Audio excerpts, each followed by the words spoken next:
We're ready. Alright, so patch is out.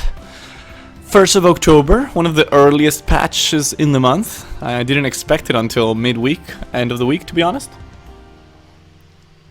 But I guess they, you know, they were decisive on this one. They knew what they wanted to change. The Snow Chaser plush. I've actually already made the order, not gonna lie. So, Snow Chaser plush. Oh, it actually comes with a code that can be redeemed for the following in-game rewards. So it's exclusive Snow Chaser skin, titles, a profile icon, all Snow Chaser emotes. Oh yes. 10 spirit orbs and 10 banner. Oh wow. Shit. I mean, I'll take it. Can we watch this? Ooh, that was a bit too loud. Okay. Apparently it's too much. Where is it going? Is that a fridge? That is a fridge. Oh. That looks a bit like Among Us.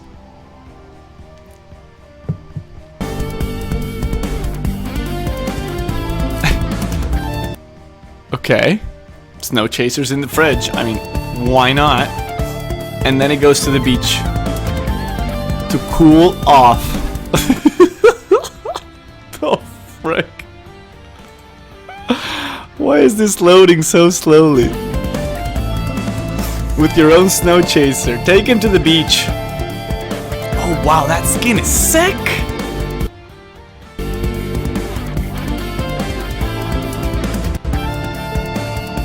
Okay, only until October 22. So get yours ASA frickin' P. Alright. Anything else? No? Because, you know, I'm struggling to load this video, so... Okay, there's something at the end. It's worth the wait. I hope. It looks terrible in red. That's Sloth.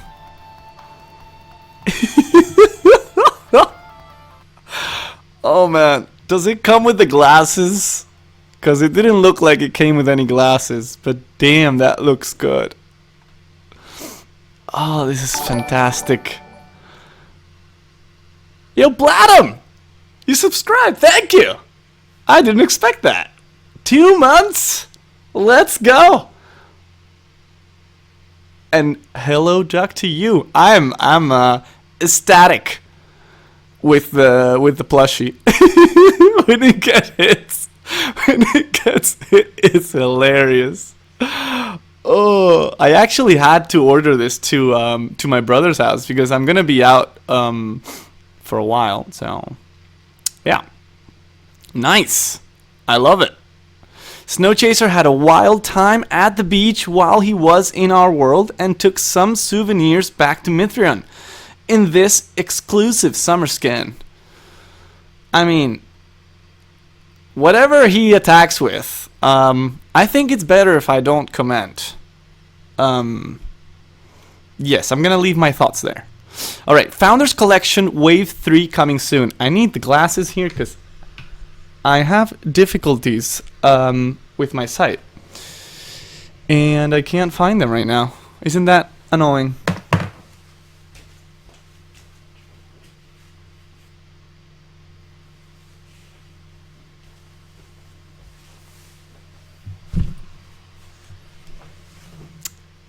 Nowhere to be found. Anyway, I'm doing good, Bladum. I wasn't planning on streaming, but I saw that the patch came out, and you know, I just couldn't help myself. I had to, you know. Maybe. Well, I'll just make more of an effort. But these little letters right here really destroyed my eyes right there. But I'll let you know how I'm feeling after reading the patch notes. So let's see what you've done. I did like a lot the challenge of this week with Silithar Elder, and all that good stuff. I don't want to spoil anything, but I loved it. Alright, so the next wave of Founders Collection will release later this month, and with a mid-month patch. Oh, shit. Alright, that is really interesting, and that's coming in a couple of weeks. Please note that when Wave 3 is released, the current Wave 2 bundle will leave the shop. Okay, alright, so there is a bundle. Okay, Consuming Rebirth, Nether Summoning, Black Soulless, Aspect of the Wyrm, White Wyrm, and Sloth Guard Letharis. Oh, the Sloth. Oh, that's probably not a buff.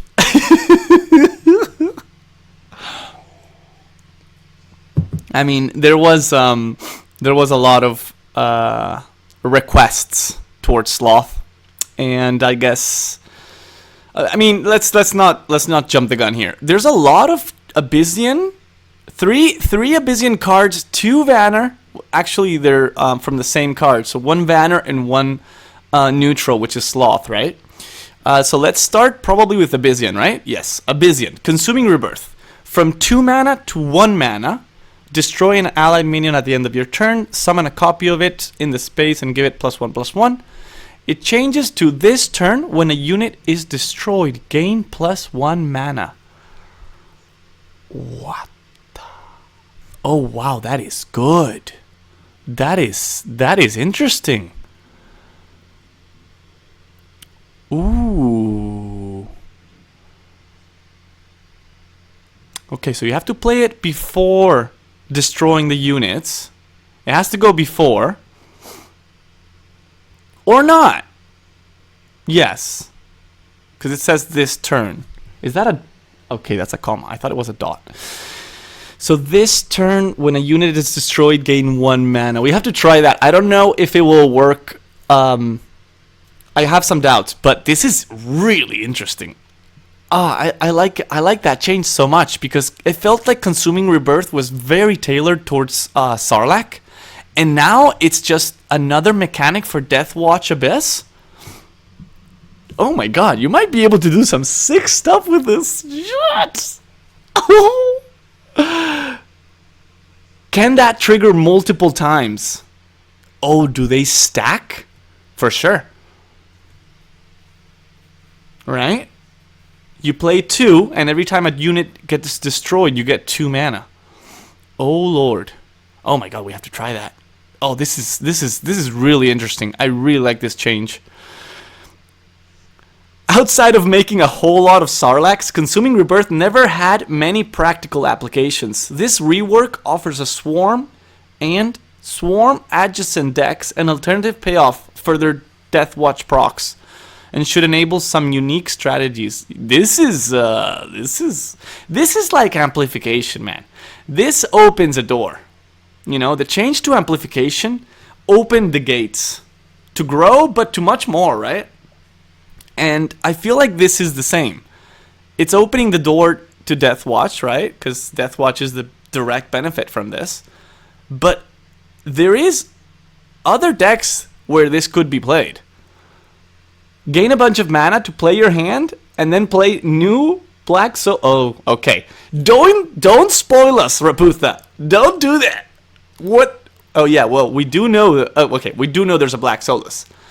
I don't know what you mean, but we do know there is. Okay, Black Soulless from a 6/4 to a 4/3. Wow, it really dropped in the stats. So the ability change must be big, right? Dying Wish. Fill your action bar with Wraithlings. That was up until right now. Opening Gambit. Put 2 Wraithlings into your action bar. Ooh, so it's more proactive than reactive.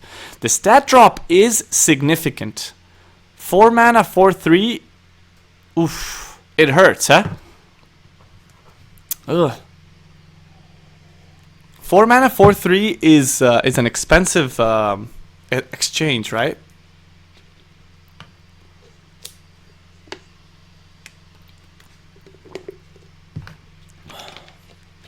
I don't know. I feel like you always prefer immediate action from a minion than Dying Wish when it comes to hand size, right? So you can't really control that well your hand size the moment something dies, but you very well can control it when you play it with Opening Gambit, right? No, don't worry, Raputa. You didn't spoil it, actually.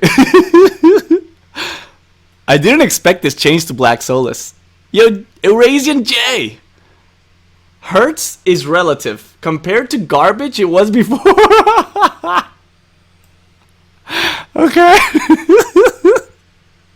I mean, I get what you're saying. It wasn't, but I liked it. I liked it. In a very specific type of deck. I really did like it.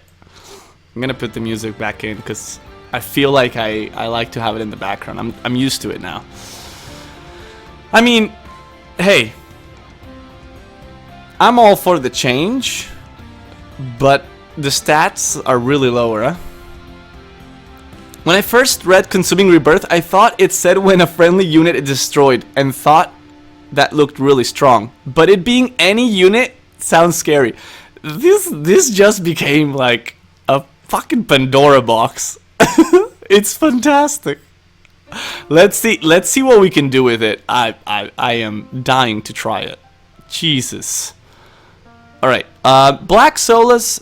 Abyssian may be all about death, but switching from Dying Wish to Opening Gambit will allow anyone playing Black Solus more control over when they get the Wraithlings. Exactly. I couldn't agree more. And the agency to either play them alongside Solus or hold them for later on. All right. Okay. I mean, we'll try it. We'll try it. I don't have an opinion of this being a buff or a nerf. It's actually a change. 6-4 to 4-3. But it is much better to get it with Opening Gambit, right?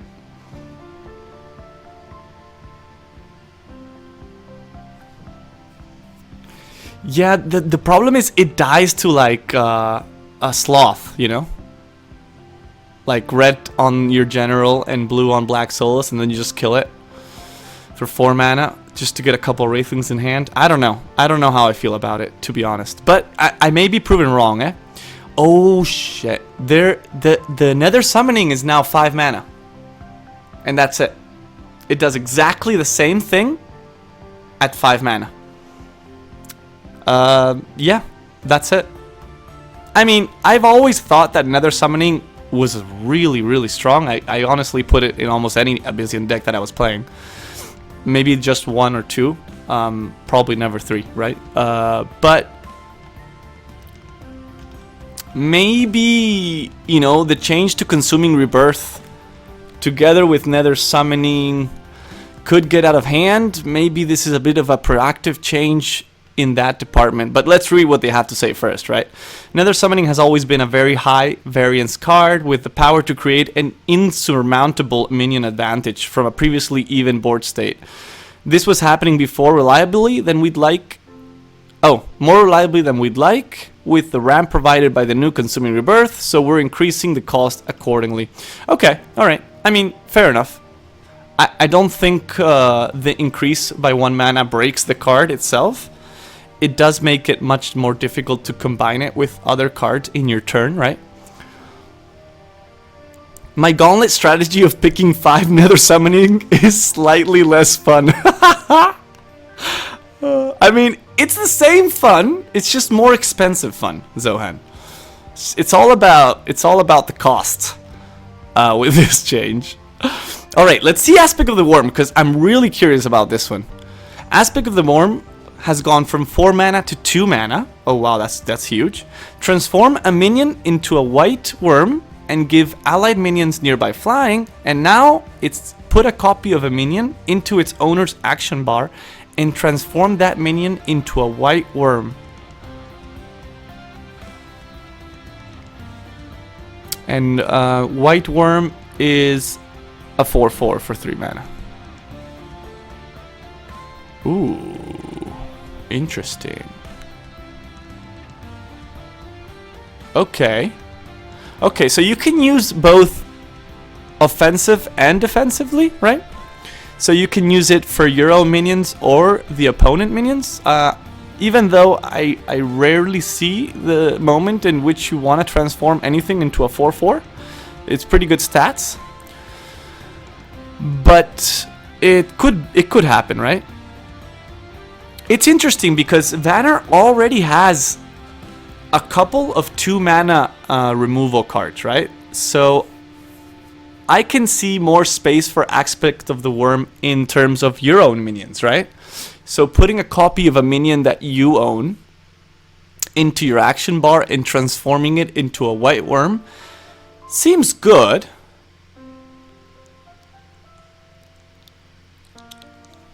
I'm wondering if a copy of a minion changes the card at all, right? So if you do this to a Fenrir, for example, it just puts a Fenrir, right?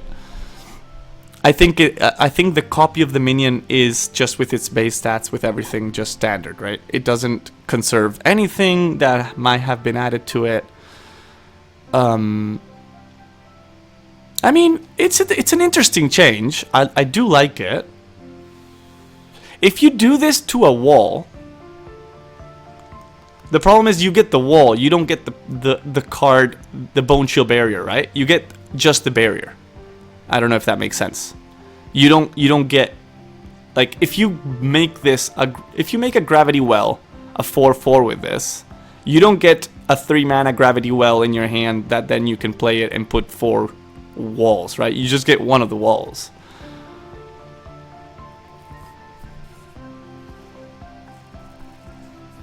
Continuing to change the core set, shake my head. Hailstone that leaves a worm. Yeah, Hailstone that leaves a worm? I mean, you know, there is some occasions in which you like to bounce Healing Mystics, Razorbacks, things with opening Gambit. With Hailstone Prison, and this kind of leaves a 4/4 body behind. It's just that the moments in which you decide to Hailstone your own minions is very rare, and it feels like this card is still gonna break in your hand, just as Aspect of the Wyrm used to do, right? And it doesn't fly anymore. Yeah, I mean, I think they took off the flying because it's just 2 mana, right? So 2 mana, creating a 4/4 with flying and putting a card in your hand seems like too strong, right? A Chimera nerf. I didn't think about that. Oh, that's fantastic. Just play Double Agent, turn it into a 4/4, and then continue playing Double Agent again. Oh, stay toxic, you know?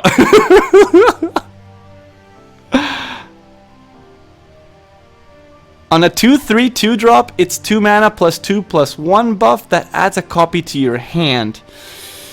Yeah. Yeah.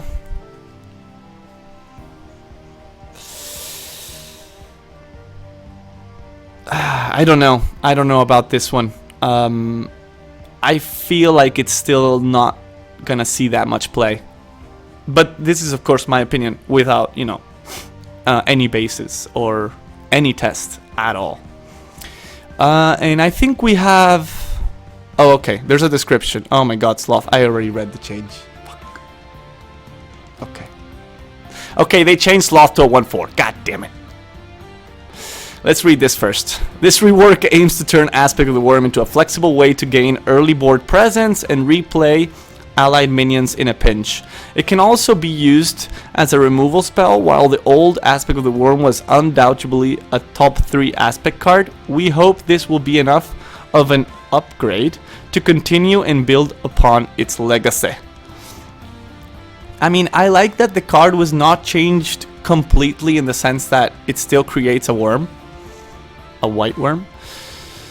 But yeah, let's just go to Sloth because I can't think of anything else. Okay, so Sloth is now a 1/4.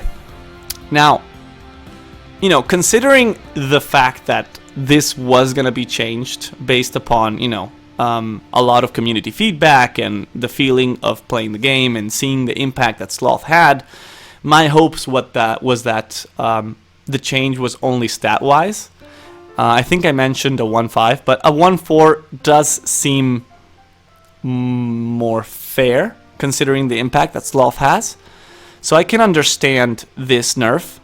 And to be honest, I'm just happy that the ability stays the same, because it's a really, really cool ability. And maybe the stat change makes Sloth not auto-include in every deck, right? This is a buff to Regalia, because Sloth was fantastic against Regalia, man. More Lio base bias. Ghost Wolf, Pando, Friggin' Spines, Ice Drake, White Wyrm, all nerfed. They're going after Chimera, Nodine. You realized. It kind of flew over my head. Alcuin Wyrm for eternity.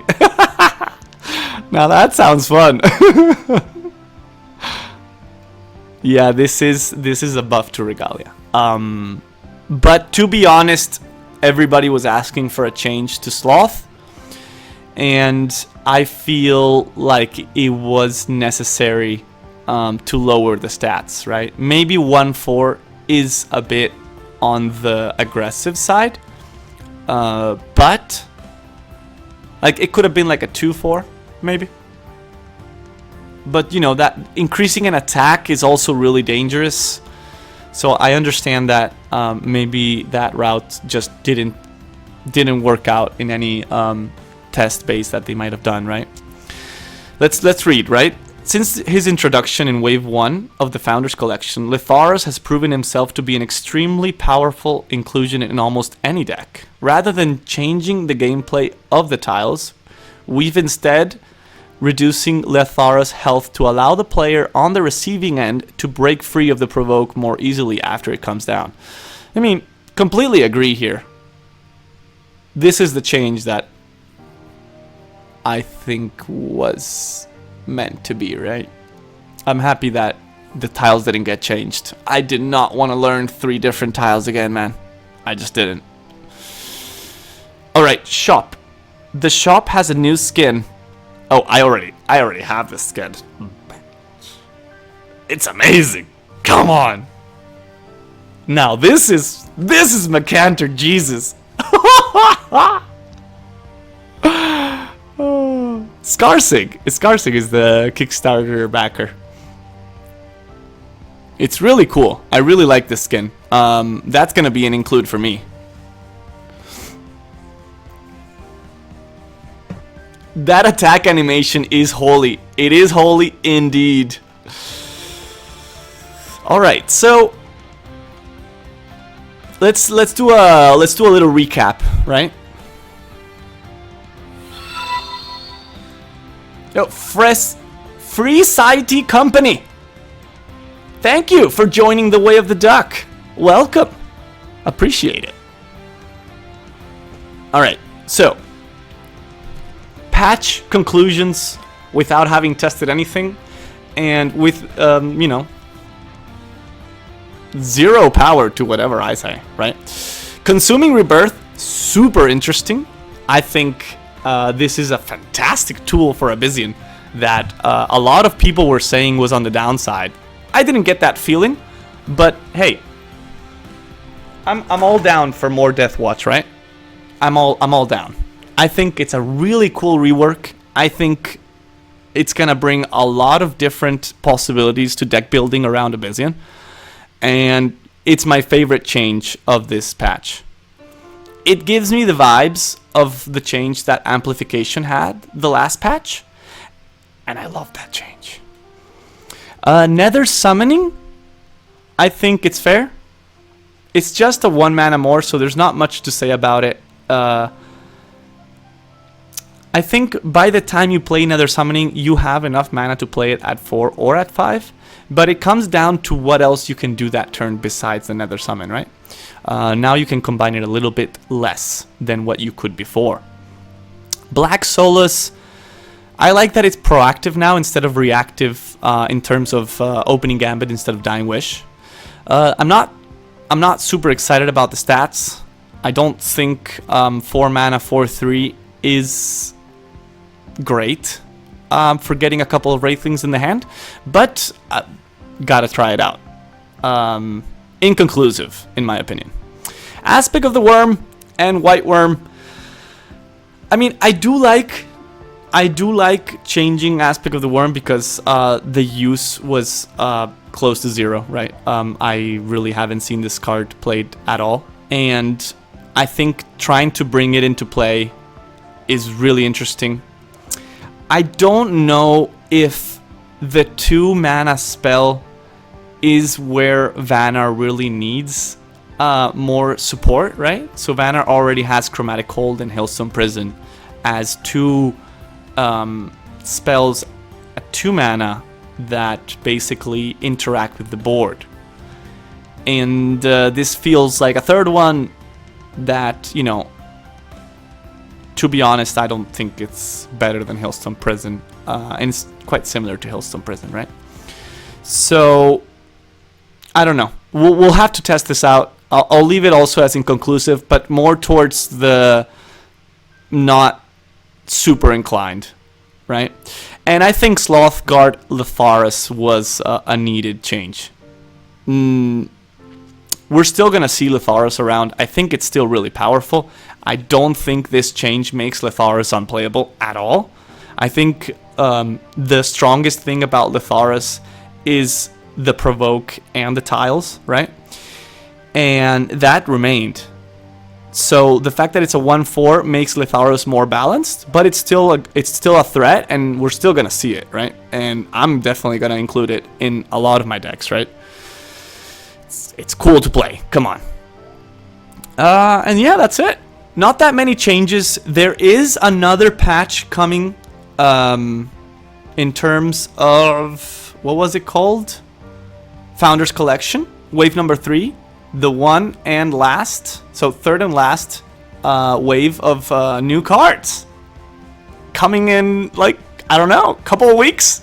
God damn it.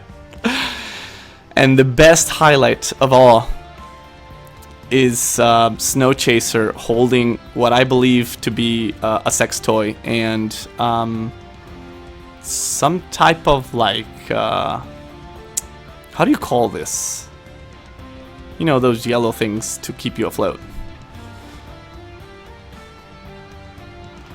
But yeah, I love it. Let's just try it.